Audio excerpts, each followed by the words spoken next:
Hi, and welcome to episode 24, I believe, of Holistic Movement with me. And last week I talked a lot, but I thought I'd talk just a little bit about some neurology and then we'll get right into it. So, really interesting neurological fact. If we exhibit any kind of pattern or habit 300 times, it's ingrained in our central nervous system and our brain and becomes an habitual pattern. And it's very difficult to undo that. To undo that pattern, we have to exhibit it times three, do the opposite times three, or get out of it times three. Meaning, if you do something 300 times, then that means 900 times or more, then you have to, when you realize you're in it, get out of it. And then your brain won't be so accustomed to exhibiting that specific bad posture. So I'll give you an example. Let's say you're sitting in a chair and you cross one leg over the other. And then it just becomes so natural. Wow, this just feels normal. Why can't I get out of this? It's because it's ingrained in your central nervous system. You probably have done it 10 to 20,000 times in your lifetime. So to undo it, yeah, sorry, you have to undo it times three. The good news is you can do this. It's just having that body awareness and feeling, okay, I'm in a posture that's not biomechanically too good for me. How do we get out of those positions? We feel and are present with our bodies and our emotional self. So let's do that. Let's get into some positions that are biomechanically really beneficial to our bodies. First one, I thought we'd get into breathing again. And we'll revisit this in later episodes, especially the anniversary of Bill Murray, the first appearance on the show.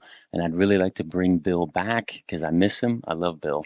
Anyway, we're going to lie on our backs, and my knees are bent, and my feet are hip width apart.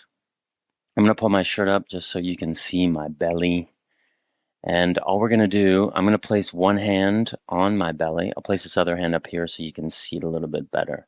Now, I'm going to place the hand on the lower belly near my pubic bone. If you're unsure where your pubic bone is, reach your hands down towards your junk, and right above the junk, there's a bone, a horizontal bone. I'll put it up there so you can see it, and I want you to feel that bone. Now, right above the bone is your lower abdominal region.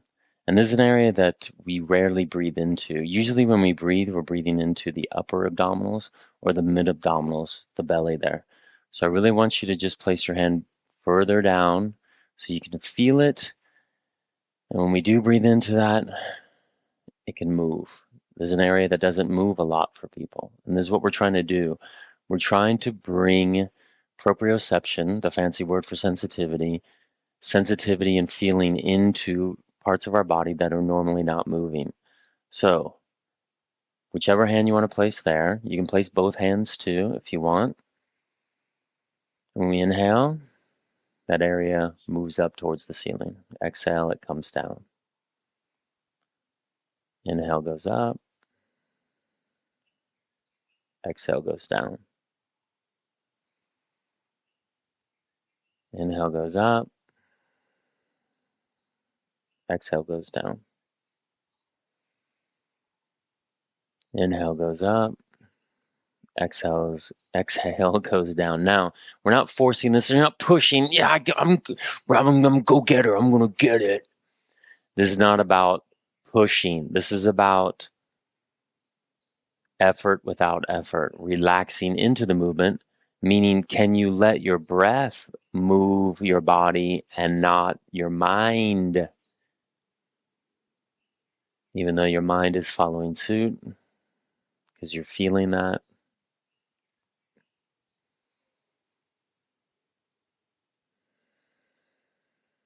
Okay, let's straighten the legs out. Let's drop the arms next to the body and see if you can continue on with feeling that area near your pubic bone moving. Because it's great that we do these exercises and you're conscious of it, but then can you take that and bring it into your everyday life? Meaning when you're sitting in front of the computer, your computer in your car, I'm stressed. Okay, can I come back to my breath while I'm stressed?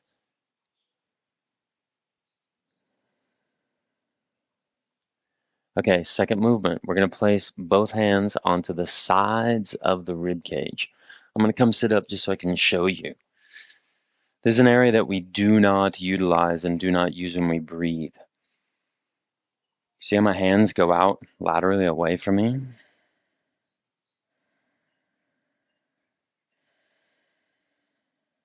So when I inhale, my rib cage goes out to the side. Exhale, it comes back in.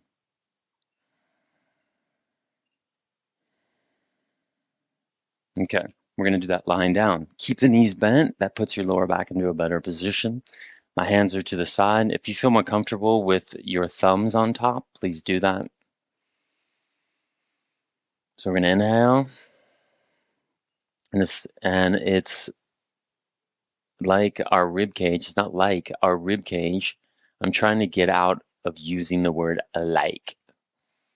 It's just a filler. We're going to fill the rib cage by pushing the sides of the rib cage outward.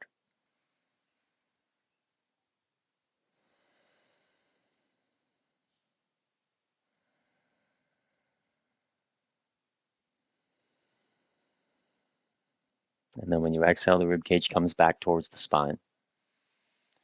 Inhale, expand it to the sides, laterally away from the spine. Exhale, it comes back down. 2 more.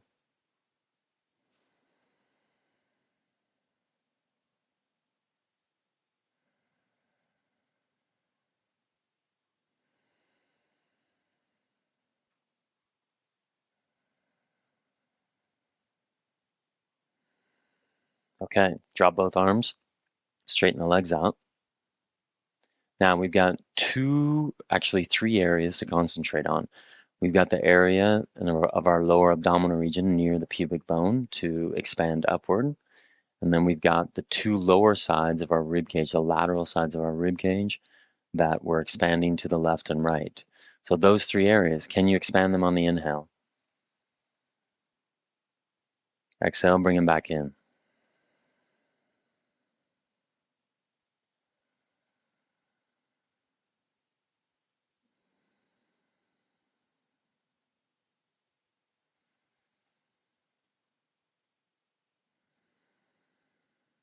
Keep doing that.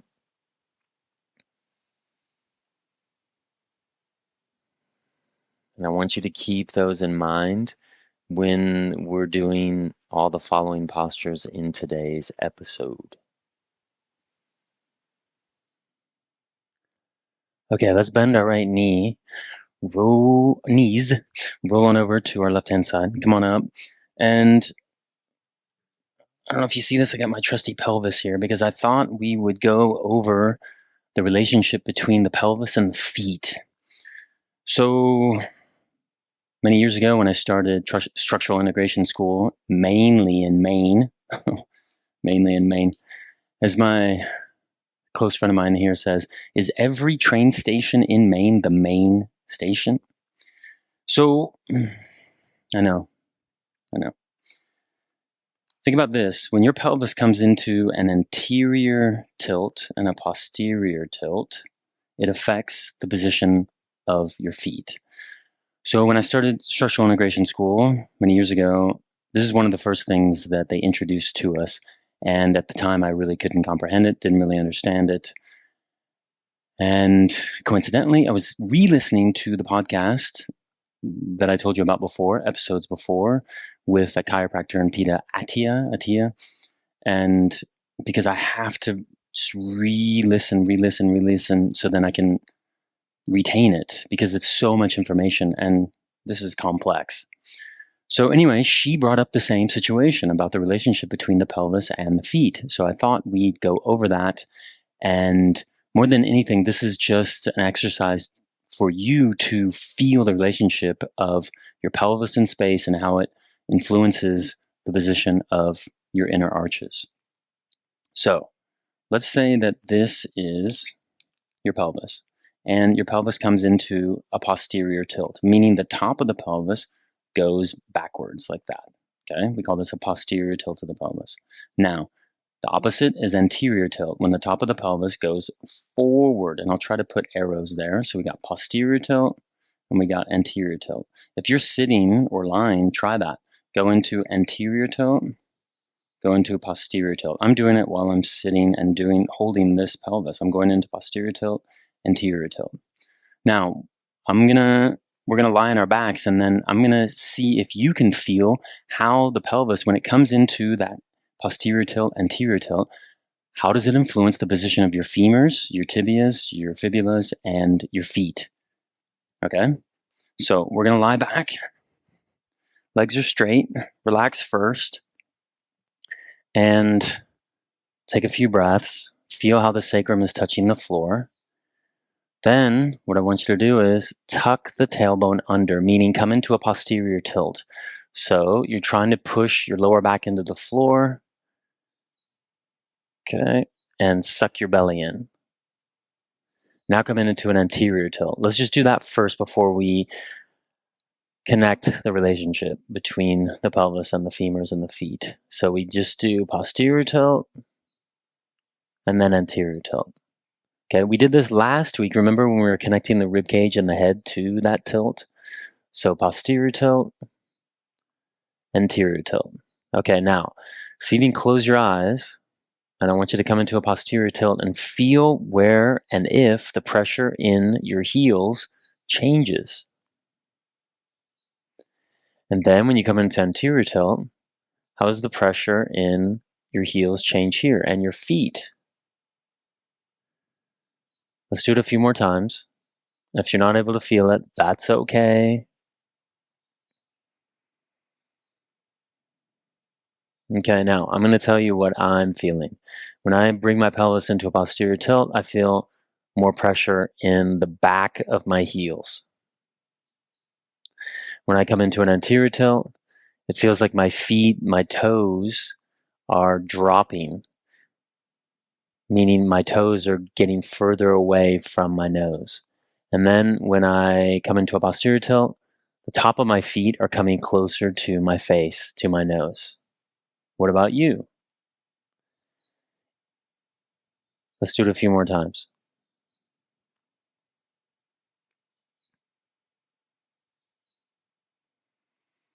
Okay, let's rest there.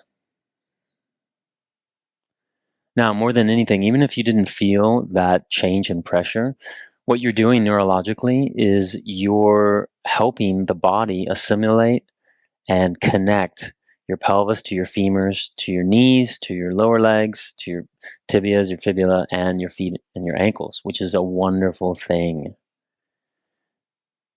You're connecting the dots. Okay, now we're going to roll on over. Come on up. We're going to do this standing up. Now, first, we're going to try to stand somewhat straight, and I want you to just lean a little bit forward onto your toes, and I just want you to lean back onto your heels. And just do that a few times. Just lean forward and lean back. Lean forward and lean back. And then if you want to lean to the left, lean to the right. Now, I just realized my eyes were open. I'm closing my eyes now. I'm relaxing my shoulders, my pelvic floor because it was tense. And I'm leaning forward onto my toes, and I'm leaning back onto my heels. Okay. Now, try to find your center of gravity, meaning try to be between your toes and your heels, midfoot, or the forefoot, they call it, midfoot. Okay. Now, I'm going to turn this way because I'm going to show you the position of my pelvis. So, I find my midpoint there, the balance between my toes and my heels. Then what I'm going to do, the top of my pelvis is going to point forward. The bowl spilleth over. Okay, and then I'm going to tuck my tailbone under. I'm going to come into a posterior tilt. So posterior tilt, anterior tilt, posterior tilt, anterior tilt. What we were just doing whilst we were lying on our backs. So we got posterior tilt, anterior tilt. Okay, now, can you do this with your eyes closed? And if you feel like you're going to fall, open your eyes, of course. Okay. And then see if you can feel what's happening with the inner arches of your feet.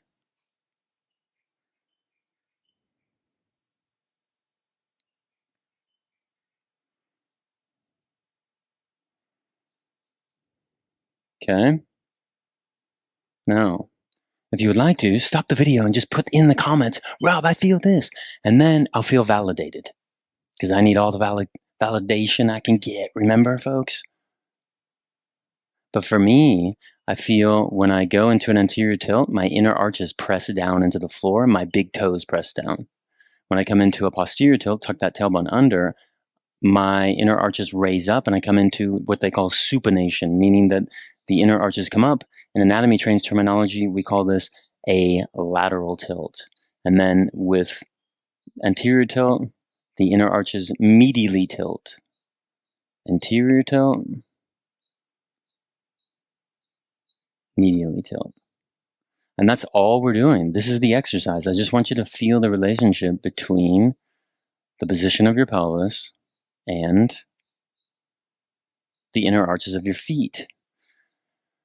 Next episode, we'll talk about that a little bit more in depth and why this is important.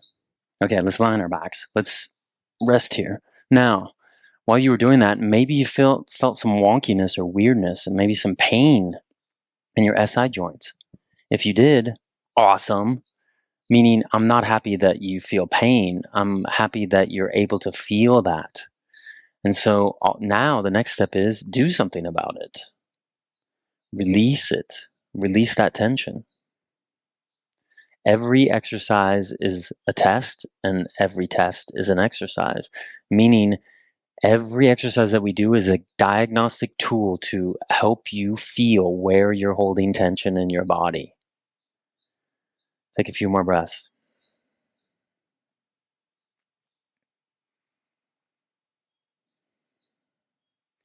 Okay, let's roll on over to our left-hand side. We're going to come on up. And remember, we've been doing the Indian clubs, Sands Indian club movements. Okay, so we started with this one, and then we did this one, and then we did, sorry, that's the opposite one. Then we did this one, right? Hopefully you've been doing them. Maybe you feel some space in your shoulders. I know I do. I do this at least 3 to 4 times a week with Indian clubs in them. Now we're going to do the opposing movement. I'm going to show you while I'm squatting, and then I'll stand up. Now, I'm going to slow this down a lot. I'm going to show you from a few angles, okay? So last week we did this one, remember? Where we bring the arms up, arms come into external rotation. We sheath the sword, bring the elbows in, cross one palm in front of the other, right? Okay. I love this one. Internal, external rotation. It's wonderful to teach the shoulders different ranges of motion. Okay, now we're going to do the opposite.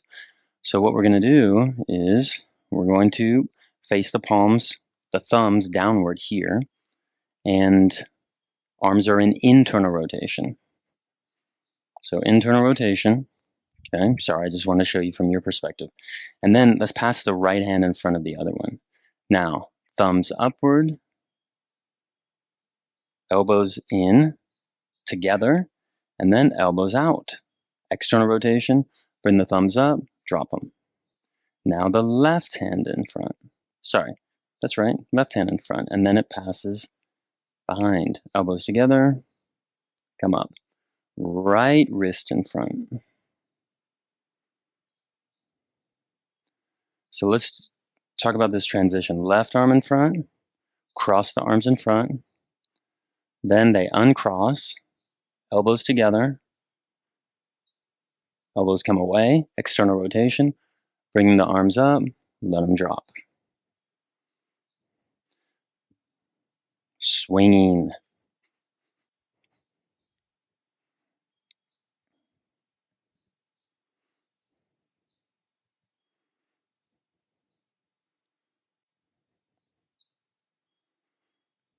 A lot of crunching in my shoulders because my supraspinatus are really tight. I was doing a lot of weightlifting this week and not enough release.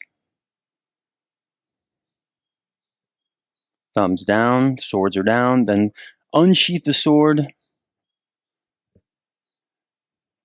and kill that barbarian who's coming in to uncivilize our civilization. Okay, let's do a few more. Okay, just talking about killing barbarians, and then, okay, I sounded like an elementary school teacher.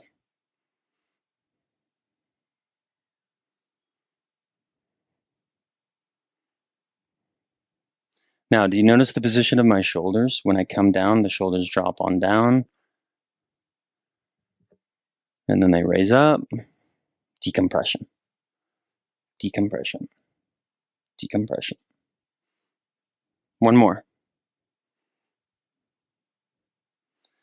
Okay, let's lie on our backs. Let's rest here. Take a few breaths here. My shoulders feel spacious. Abundance. There's abundance in my shoulders.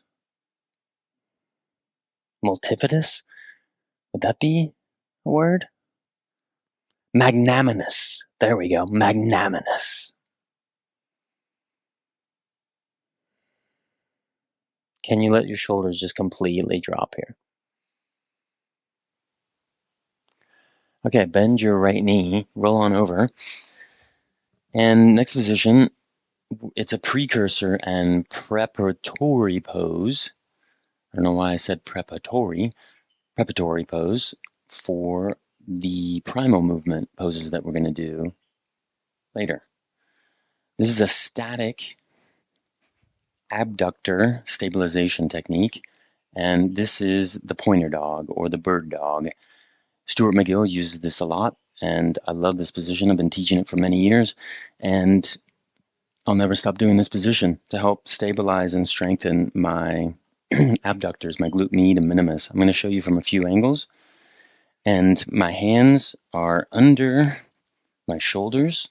If you're not sure if they're in a good position, just do that.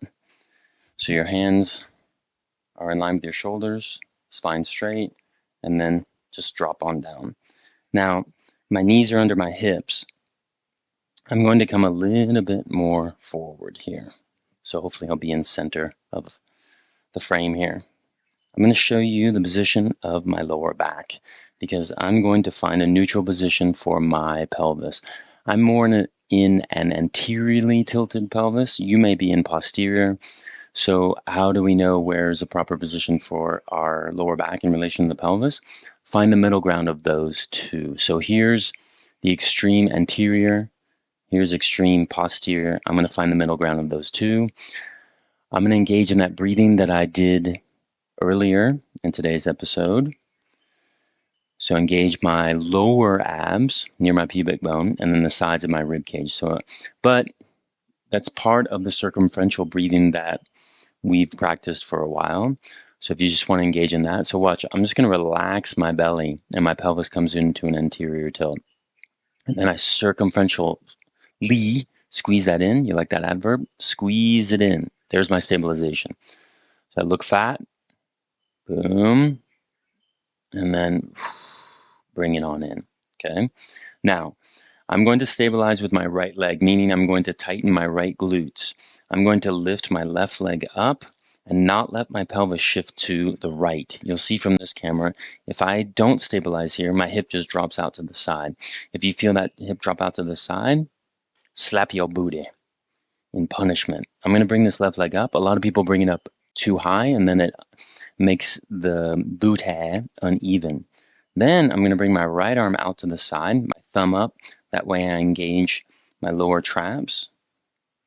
And I'm just going to stay here. My head's hopefully in a neutral position. And I'm engaging the deep muscles, the anterior muscles of my neck, longus colli capitis. I'm just going to stay here. Hopefully my pelvis is in a good position. I just noticed that it dropped a little bit.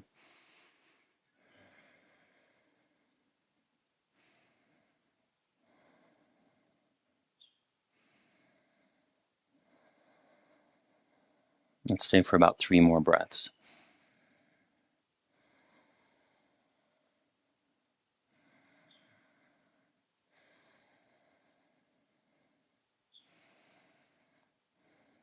Okay, now can you bring the arm and the leg back at the same time whilst keeping the pelvis in that neutral position in the center?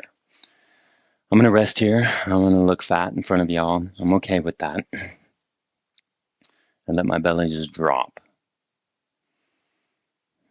Okay, now I'm going to switch to the other side. I'm going to stabilize with my left butt cheek here. Okay, and I'll show you from this angle. So you can see from that camera back there. Okay, I'm going to come a little bit more forward, have more padding for my knee. So I'm going to stabilize with my left leg. I'm going to tighten my left glutes. I'm going to bring my right leg up and my left arm out to the side with a thumbs up. And so I'm using my right pecs a little bit more than my left to stabilize and to keep the anterior chain, meaning imagine an X in the front of your body, and it's from the right shoulder down to the left hip. That line of the X is helping stabilize.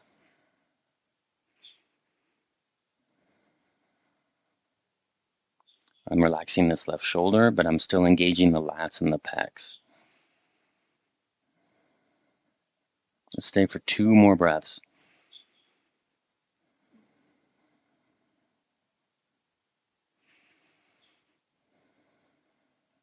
Okay, can you bring the arm and leg back at the same time? Now, that side for me was way more challenging than the other, so I'm going to repeat that side. Which side was more difficult for you? Repeat it. If you're not sure, pause the video, do both sides again, and feel. Feel. Feel.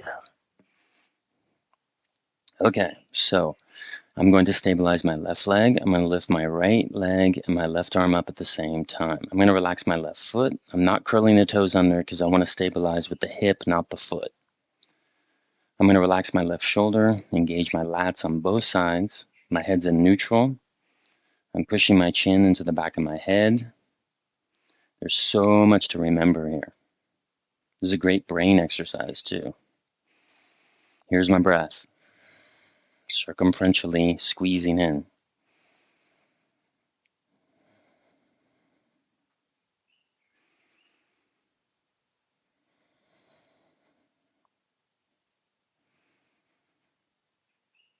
One more breath.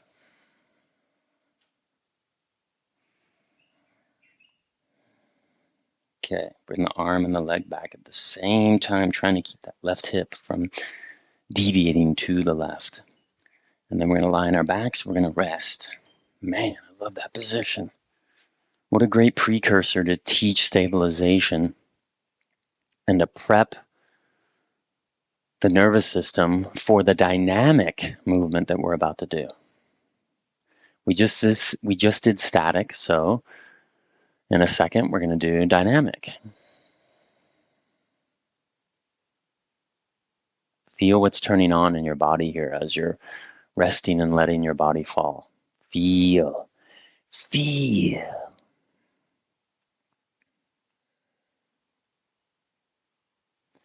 Okay, bend your right knee, roll on over. Let's come on up. And let's get into the primal movements again. So a quick review. Remember, we started out with just crawling, right? And then we did the bear. Okay, not to be confused with that amazing TV show about the cook in Chicago. It's so intense. The next one is crawling with the backside of our body level. So our butt is not going to be higher. And this is going to be way more challenging because we have to use our hip flexors way more in our abdominal region. If you find this too challenging and too difficult, go back to previous episodes, review just this one and the bear. When you feel that you have sufficient amount of strength to do those two, then proceed into this one. So what we're going to do, knees under our hips, toes are curled under, hands under the shoulders. And what I'm going to do is I'm going to push my rib cage up into my shoulder blades. Okay, that way I'm engaging the lats and the pecs. I'm going to barely lift my knees up off the floor here. And then I'm going to bring my left knee and my right hand forward. Then my right knee and my left hand. Now, I don't know if you can see this. Hopefully you can. Well, why do I say hopefully you can see this? You should be able to see this, that my butt is not lifting higher than my head. I'm keeping my butt low. Now, I may go out of frame here. Okay, hopefully you can see me in this camera. And then I'm going to look back, look back, look back, look back, look back, look back, and then come forward. Going forward is easy. Okay, and then look back, look back. So you have to coordinate the hand and the leg movement. And I just confused it. You see that?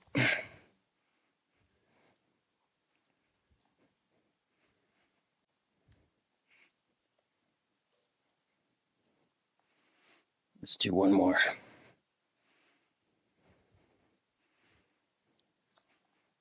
So, do you see how I questioned it?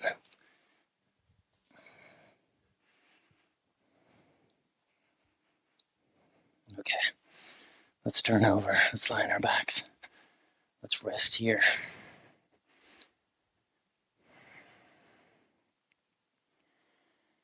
Wow. Those primal movements, animal movements, are such a whole body movement. Every exercise should be a whole body movement, but that one in particular, you hear my breath? And I was only moving a very small distance.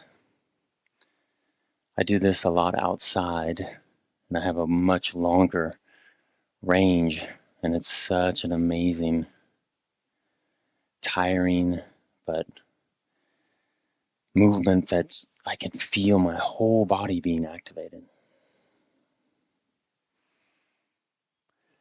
Okay, let's bend our right knees. Come on up. We're going to finish with extension, as we always do. But I thought this is very applicable to what we just did, which was the primal movement, the animal movement, because we're in flexion, which flexion is great. It helps strengthen the body. But when we do a lot of flexion exercises, which most of us do, it's really good to finish with that extension to lengthen the spine. So I thought we'd do the bow and then the side bow. We did this, I think, 2 weeks ago. So I'm going to lie on my belly and I'm going to come down a little bit because I want to be in frame with this camera up above. And we'll just do the regular bow. Now, some precautions. If you're not able to bring your lower legs into flexion, that's okay. You can just do this straight leg or just bend the knees just a little bit. Now, the next stage is grabbing the feet. If you cannot grab the feet, grab some towels and then wrap them around your ankles. And then you can lift the arms with the legs that way. Next stage is grabbing the feet. It's not as stable as grabbing the ankles. Now, I'm going to concentrate on my breath first. Come into that circumferential breathing. Then I'm going to lift my arms using my legs. And come on up to extension. Now remember the shoulder blades, you can squeeze them in and open those pecs a little bit more, or you can relax them and then concentrate more on the mid-back and the legs more. Now both of them, I spoke wrong. Both of them, I would really like you and myself to concentrate on the butt and the quads. So come into that extension and just open up my quads. Now let's go into that circumferential breathing.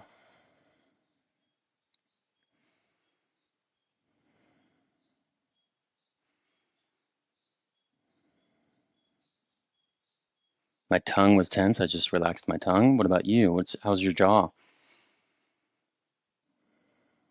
Let's do 3 more breaths.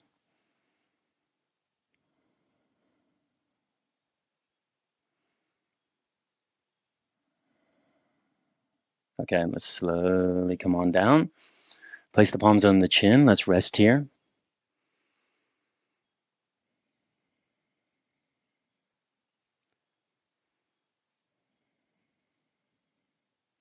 Okay, now we're going to come into the side bow. Let me review a little bit. We're going to come up into the regular bow first, create that stability, and then we're going to rock to one side. We're going to rock to our left side. If you're not able to do this, remember, ask a relative, go outside, ask a neighbor if no one's home, or teach your dog how to nudge you over. And if that's possible, film it, put it on YouTube, and it'll be viral in a week or in a day. The dog nudging you. Oh my God. Insanity. Yoga insanity. Okay, so we're going to lift the legs up. I'm lifting the arms up. Let's stay for a few breaths here. Okay, and then I'm going to rock to the left and right a little bit. I'm going to rock to my left. Hopefully I'm in frame. I believe I am. And then I'm going to pull my right leg back. And when I do that, I'm opening up my right quads, and I'm concentrating on my left one as well, but mainly the right one. And I'm opening up this right pectoral area. Pec major, pec minor, clavopectoral fascia. That's the fascia underneath there that attaches from the clavicle to your coracoid process. All that, oh, it feels so good. Then I'm going to turn my head down to the floor. And hopefully the mic won't go out here. And when I do that, I'm lengthening the scalenes. Those are the deep muscles in the front of your neck. As I'm pulling that leg back, I'm turning the neck down, the head down to the floor. Breathe into your collarbones, can you?